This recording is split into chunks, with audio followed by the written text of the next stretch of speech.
ಈ ಕಚರ ಪದಗಳು ಯೂಸ್ ಮಾಡಕ್ಕಾಗಲ್ಲ, ಯಾಕಂದ್ರೆ ಎಷ್ಟೊಂದು ಹೆಣ್ಮಕ್ಳಿಗೆ ಹಿಂಸೆ ಆಗಿದೆ ಇದರಿಂದ. ಫಸ್ಟ್ಲಿ ನಾನು ಐ ಲೈಕ್ ಟು ಅಪಾಲಜೈಸ್. ಸಾರಿ, ನಾನು ಸ್ವಲ್ಪ ಲೇಟ್ ಆಗಿ ಬಂದಿದ್ದೀನಿ ಅಂತ ನಂಗೆ ಗೊತ್ತು. ಬಟ್ ನೀವು ಇಲ್ಲಿ ಇದೀರಾ ಅಂತ ನಂಗೆ ತುಂಬಾ ಖುಷಿ ಆಯ್ತು. Like you are still here, ನಿಮ್ಮ ಟೈಮು, ಫ್ರೆಶಸ್ ಟೈಮು, ಮತ್ತೆ ಎಲ್ಲರೂ ಇಲ್ಲಿದ್ದೀರಾ ಅಂತ ನನಗೆ ತುಂಬಾ ಖುಷಿ. ಸೋ ಸಾರಿ, ತುಂಬಾ ನಾನೇನೋ ಲೈಕ್ ಟ್ರಾಫಿಕ್ ಎಲ್ಲ ಇತ್ತು. But once again I'm very very sorry and thank you so much for being here. ಅದೇ ತುಂಬಾ ಮುಖ್ಯ. ಅಂಡ್ ಅಪಾರ್ಟ್ ಫ್ರಮ್ ದ್ಯಾಟ್, ಈ ಮ್ಯೂಸಿಕ್ ವಿಡಿಯೋ ಡೆಫಿನೆಟ್ ಆಗಿ ಎಲ್ಲರೂ ಥ್ಯಾಂಕ್ಸ್ ಮಾಡಬೇಕು.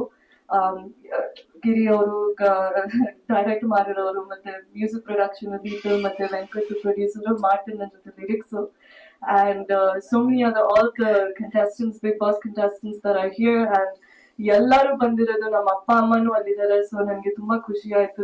ನಮ್ಮ ಅಪ್ಪ ಅಮ್ಮ ಈ ಯಾವಾಗಲೂ ನನ್ನ ಸಪೋರ್ಟ್ ಮಾಡಿರ್ತಾರೆ. ನೀವುಗಳು ಡೇ ಒನ್ ಇಂದ, ಆಕ್ಚುಲಿ ನಾನು ಪ್ರೆಸ್ ಅವ್ರಿಗೆ ಹೇಳ್ಬೇಕಂದ್ರೆ, ನೀವು ಡೇ ಒನ್ ಇಂದ ನನ್ನ ಸಪೋರ್ಟ್ ಮಾಡ್ತಾನೆ ಇದ್ದಾರೆ, ನನಗೆ ಗೊತ್ತು. ತುಂಬಾ ಜಾಸ್ತಿ ಫೆಮಿಲಿಯರ್ ಫೇಸಸ್ ನಾನು ನೋಡ್ತಿದ್ದೀನಿ ಅಂಡ್ ನಾನು ತುಂಬಾ ಗ್ರೇಟ್ಫುಲ್ ಆಗಿದ್ದೀನಿ. Thank you so much. And ಈ ಹಾಡ್ ಮೂಲಕ ಅಂದ್ರೆ ಇಟ್ಸ್ ಒಂಥರ ವಿಮೆನ್ ಎಂಪವರ್ಮೆಂಟ್ ತರ ಅಂಡ್ ಎಂಪವರ್ಮೆಂಟ್ ಅಂತ ಹೇಳ್ಬೇಕು. ಯಾಕೆಂದ್ರೆ ನಾವು ಯಾವಾಗ್ಲೂ ಸುಮ್ನೆ ಇರ್ತೀವಿ, ಜನಗಳು ನಮ್ನ ಬೈದ್ರೆ ಏನಾದ್ರೂ ಕೆಟ್ಟದಾಗಿ ಮಾತಾಡ್ತಾನೆ ಇರ್ತಾರೆ, ಏನಾದ್ರೂ ನೆಗೆಟಿವ್ ಆಗಿ ಮಾತಾಡ್ತಾರೆ. ಸೊ ನಾವು ಹೆಣ್ಮಕ್ಳು ತರ ನಾವು ಯಾವಾಗ್ಲೂ ಬಾಯಿ ಮುಚ್ಕೊಂಡಿದ್ರೆ ಹಂಗಿರಕ್ ಆಗಲ್ಲ ಅಲ್ವಾ ಯಾವಾಗ್ಲೂ. ಸೊ ಎಷ್ಟೊಂದು ಹೆಣ್ಮಕ್ಳು ನಾನು ನೋಡಿದೀನಿ. So many creative artist, like female artist ಈ ಇಂಡಸ್ಟ್ರಿಯಲ್ಲಿ ಎಷ್ಟು ಯಾವ ಪದಗಳು ಜನಗಳು ಯೂಸ್ ಮಾಡ್ತಾರೆ ಅಂದ್ರೆ ಅದೇ ಪದಗಳು ನಾನು ಯೂಸ್ ಮಾಡ್ಬಿಟ್ಟು ಅವ್ರಿಗೆ ವಾಪಸ್ ಕೊಟ್ಟಿದ್ದೀನಿ, ಲೈಕ್ ಹೇಟರ್ಸ್ಗೆ. ಯಾಕೆಂದ್ರೆ ಅವ್ರಿಗೂ ಅನ್ಸ್ಬೇಕು ನಮ್ಗೆ ಏನ್ ಅನ್ಸುತ್ತಂತ. And this is a very empowering statement, and hopefully I hope ನಿಮಗೆಲ್ಲ ಇಷ್ಟ ಆಗುತ್ತೆ ಅಂತ. ಧನ್ಯವಾದಗಳು. Thank you so much for being here once again.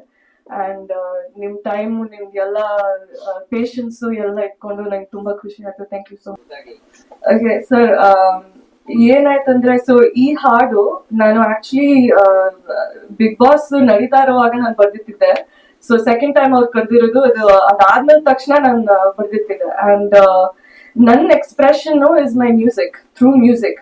So ನಾನು ತುಂಬಾ ಜಾಸ್ತಿ ಮಾತಾಡಕ್ ಆಗಲ್ಲ, ಯಾಕಂದ್ರೆ ನಾನು ಕನ್ನಡ ಅಲ್ಲಿ ನಾನು ಸ್ವಲ್ಪ like I don't know what all say ಅಂತ. ಅದಕ್ಕೆ ಸೊ ನಾನ್ ಯಾವಾಗ ತಪ್ಪಾಗಿ ಹೇಳ್ತೀನೋ ನನ್ಗೆ ಗೊತ್ತು. But the whole point is ಈ ಹಾಡಲ್ಲೇ ನಾನು ಏನಾದ್ರೂ ಹೇಳ್ಬೇಕು ಅಂತ. ಹಾಡಲ್ಲಿ ಇಟ್ಸ್ ದ ಬೆಸ್ಟ್ ವೇ ನನ್ಗೆ ಎಕ್ಸ್ಪ್ರೆಸ್ ಮಾಡಕ್ ಆಗತ್ತಂತ. ಅದಕ್ಕೆ what message I want to say is basically, ಯಾಕೆ ಹೇಟರ್ಸ್ ಇರ್ಬೇಕು, ಯಾಕೆ ಜನಗಳನ್ನ ಯಾವಾಗ್ಲೂ ಕೆಳಗಡೆ ಹಾಕ್ಬೇಕು, ನಾವ್ ಎಲ್ಲರೂ ಸಪೋರ್ಟ್ ಮಾಡ್ಬೇಕು ಈಚ್ ಅದರ್ ಅಂತ. ಜನಗಳು ನಮ್ಗೆ ಪ್ರೀತಿ ಕೊಡ್ಬೇಕಲ್ವಾ. ನಮ್ಗೆ ಹೇಟ್ ಕೊಟ್ರೆ ನಾವ್ ಸುಮ್ನಿರ್ತೀವಿ ಅಂತ ನಾವ್ ಸುಮ್ನಿರಕ್ ಆಗಲ್ಲ ಯಾವಾಗ್ಲೂ. So on behalf of everyone I want to say that it's a very bold statement. ಅವ್ರು ಎಲ್ಲರಿಗೂ ಹೇಳ್ತಿರೋದು ನಾನು, ಲೈಕ್ ಬ್ಯಾಕ್ ಆಫ್ ಅಷ್ಟೇ. ಇದು ನೀವ್ ಯಾವಾಗ್ಲೂ ಈ ತರ ಮಾತಾಡಕ್ ಆಗಲ್ಲ ಎಲ್ಲರ ಬಗ್ಗೆ. ಅಂಡ್ ಈ ಕಚರ ಪದಗಳು ಯೂಸ್ ಮಾಡಕ್ ಆಗಲ್ಲ, ಯಾಕಂದ್ರೆ ಎಷ್ಟೊಂದು ಹೆಣ್ಮಕ್ಳಿಗೆ ಹಿಂಸೆ ಆಗಿದೆ ಇದರಿಂದ. ಸೊ ಐ ಆಮ್ ವೆರಿ ಅದ್ರಿಂದ ನಂಗೆ ಆಕ್ಚುಲಿ ತುಂಬಾ ಹರ್ಟ್ ಆಗಿತ್ತು. And I also related to it. ನನ್ಗೂ ರಿಲೇಷನ್ ಆಗಿತ್ತು, ಯಾಕಂದ್ರೆ ನನ್ ನನ್ಗೆ ಗೊತ್ತಿರ್ಲಿಲ್ಲ ಅಷ್ಟು ಮಿಸ್ಟೇಕ್ ಏನೋ ಆಗಿತ್ತಂತ. ಬಟ್ ಲೈಕ್ ನನ್ಗೆ ಇವಾಗ ಅರ್ಥ ಆಗಿದೆ. But at the same time I have to be bold. I don't step down. So yes, that's it. ಜನರಿಂದ ಪ್ರೀತಿ ಎಕ್ಸ್ಪೆಕ್ಟ್ ಮಾಡುವ ನೀವು ಯಾರ ಮುಖಾಂತರ ಜನರಿಗೆ ಏನು ಕೊಡ್ತೀರಿ? ಜನರಿಗೆ ನನ್ ಏನ್ ಜನರಿಗೆ ಪ್ರೀತಿ ಜನಗಳಿದ್ದಾರೆ, ನನ್ ಪ್ರೀತಿ ಕೊಡ್ತಾರೆ.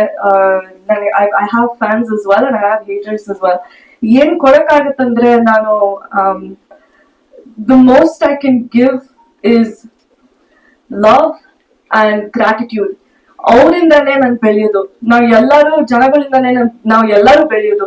ಸೊ ಆ ಪ್ರೀತಿ ಎಲ್ಲ ಸಿಗುವಾಗ ನಮ್ಗೂ ಖುಷಿ ಆಗುತ್ತೆ. ಅಂಡ್ ನಾನ್ ಏನ್ ಮಾಡಿದೀನಿ ಅಂದ್ರೆ, ನಾನ್ ಯಾರು ಅಲ್ಲಮ್ಮ, ನಾನ್ ಯಾರು ಇಲ್ಲ, like for sure. But definitely ನಾನು ಒಂದ್ ಚಿಕ್ಕ ಡಿಫ್ರೆನ್ಸ್ ಏನಾದ್ರೂ, like in any way if I can do it, I would like to do it. ಹೆಣ್ಮಕ್ಳಿಗೆ ಅದ್ಲ ನಾನು ಸ್ಟ್ರಾಂಗ್ ಆಗಿ ನಾನು ಸ್ಟ್ಯಾಂಡ್ ಮಾಡ್ಬೇಕಂತ ನನಗೆ ಡಿಸೈರ್ ಇದೆ, ನನಗೆ ಆಸೆ ಇದೆ. ಅಂಡ್ ಹೋಪ್ಫುಲಿ ಜನಗಳು ನೋಡ್ತಾರೆ, ಅವ್ರಿಗೆ ಅರ್ಥ ಆಗುತ್ತೆ.